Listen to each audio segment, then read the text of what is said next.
Open Day.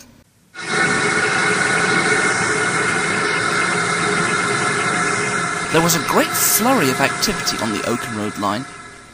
Workmen were replacing old tracks south of Oakham Road Station, which led down to the seaside town of Queen's Wharf.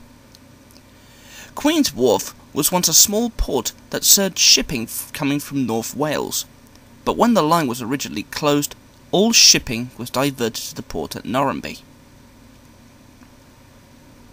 The new controller stood on top of some scaffolding, overlooking the line heading south.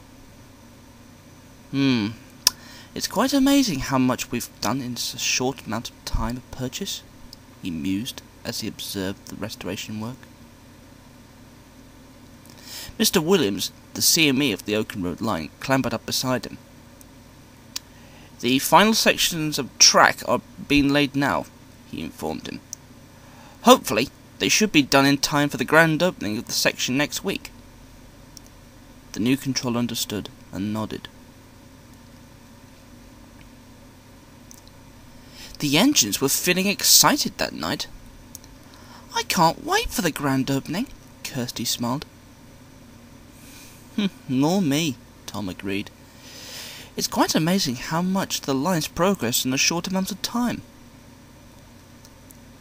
Tom, Egwin asked, do you know why this line was originally closed? Ah, Tom smiled. The new controller told me about it while I was first being restored. Let me tell you about it. Many years ago, cooperation between local landowners, the North Western Railway and the Furness Railway resulted in a cross-country route between Crowthornsgate and the small port town of Queen's Wharf, which imported freight from the North Wales coast via Port Maddock of the passenger and slate-carrying Festiniog Railway. They had agreed to import slate from their quarries and shipped it to Queen's Wharf, where it was used for much of the station buildings. A few years later, coal was discovered in the hills near Ballyhoo, which had a branch leading to Norrumby. It was later agreed that a colliery branch was to be built, and was powered by engines of the London and North Western Railway. They provided 3 of their most powerful 8-wheeled tender engines, known to the men as Super Ds. They worked on the line for many years, even after the Grouping Act of the 1920s. Until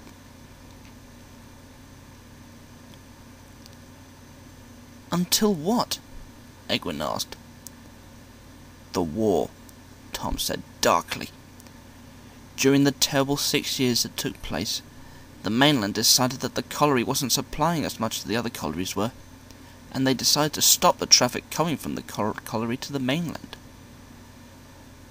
With that decision enforced, the management had no option but to close the branch down completely.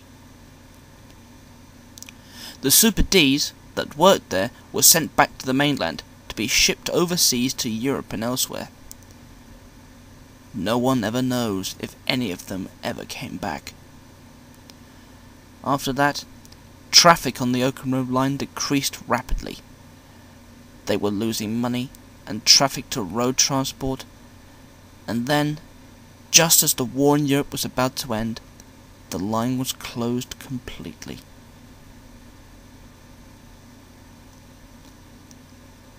The 3 engines stood completely silent.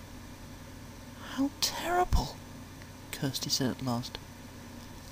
But then, how did the new controller find out about it? About 3 years ago, he told me his father had a friend living in the area, Tom replied, and he told him about the line. He then sent him up to observe. After that, he took so much of an interest in the line, and, with the help from the Fat Controller, he formed the Oakham Road Preservation Society and restored it to passenger carrying as well as goods. And, Tom finished, by the end of this week, the line will once more be restored to what it once was. And indeed he was correct. By the end of the week, the line was ready for the grand opening.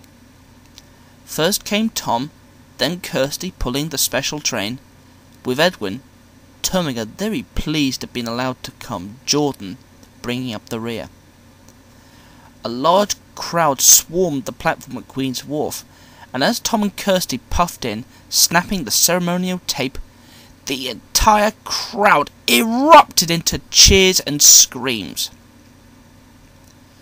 The Mew controller stood in the box and made a speech, which ended with, "On behalf of everyone of the Oakham Road Preservation Society, I am proud to declare the Oakham Road Railway officially open." Another eruption of cheers greeted this, as well as loud whistles from the engines. I'm pretty sure, as well as some of you, that the Oakham Road Railway will be really useful for many